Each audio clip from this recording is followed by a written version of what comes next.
నేను మీ హరికృష్ణ. ఇప్పుడు కూటమి సభ్యులు ప్రతి ఒక్కరూ కూడా ప్రజల మధ్యకు వెళ్ళి మా కూటమిని గెలిపించండి, జగన్మోహన్ రెడ్డి అవినీతిపరుడు, జగన్మోహన్ రెడ్డి తప్పుడు వ్యక్తి అని చెప్తున్నారు. ఒకవైపు జగన్మోహన్ రెడ్డి ఏమో సిద్ధం, మేమంతా సిద్ధం సభలతో ప్రజల ముందుకు వెళ్తూ ఉన్నారు. కానీ ప్రజల మధ్యలో కూటమిని తలుస్తున్న మరొక ప్రశ్న, స్పెషల్ స్టేటస్ 5 years కాదు 10 years కావాలని కూటమి వస్తే సాధ్యమని చెప్పి మాట మార్చిన విధానం పైన చర్చకి సంసిద్ధమా? అసలు ఏం జరిగింది? 2014 ఎన్నికలప్పుడు 2014 ఎన్నికల సమయంలో అప్పుడు ప్రధానమంత్రి అభ్యర్థిగా ఉన్న నరేంద్ర మోడీ గారు, అప్పుడు ఇదే ఎన్డీఏ కూటమిలో ఉన్న చంద్రబాబు నాయుడు గారు ముఖ్యమంత్రి అభ్యర్థిగా, అప్పుడు ఇదే కూటమికి మద్దతు ఇచ్చిన శ్రీమాన్ పవన్ కళ్యాణ్ గారు, వీరంతా కూడా కలిసి మేమంతా ఎన్డీఏగా కలిసాము. కారణం ఏంటంటే విభజిత ఆంధ్రప్రదేశ్కి ప్రత్యేక హోదా సాధ్యం కావాలంటే పైన మోడీ కావాలి, ఇక్కడ ఎన్డీఏ కూటమి అధికారంలోకి రావాలి అని చెప్పి ఆ రోజు అవకాశం ఇవ్వమని చెప్పి ప్రజలు అడిగితే, ఇదే వెంకయ్య నాయుడు గారు, ఆ రోజు వ్యక్తులు బీజేపీకి సంబంధించి మాజీ ఉపరాష్ట్రపతి, ఇదే వెంకయ్య నాయుడు గారు, ఇదే చంద్రబాబు నాయుడు గారు 5 years కాదు 10 years కావాలి, కూటమి వస్తేనే ఆ ప్రత్యేక హోదా అనేది సాధ్యము అని చెప్పి గతంలో చెప్పి 2014లో ప్రజల మన్ననలు పొంది ఓట్లు సంపాదించి అధికార అందలం ఎక్కారు.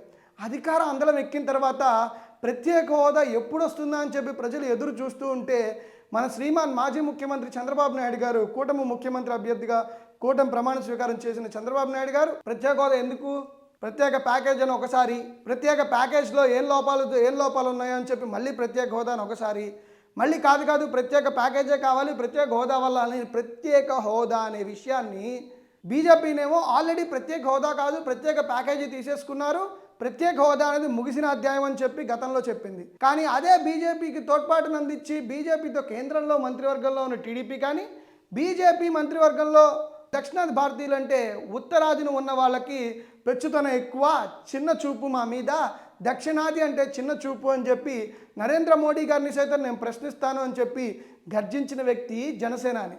మరి ఈ రోజున ప్రత్యేక హోదా మీరు నిజంగానే సాధించుకొచ్చేసారా?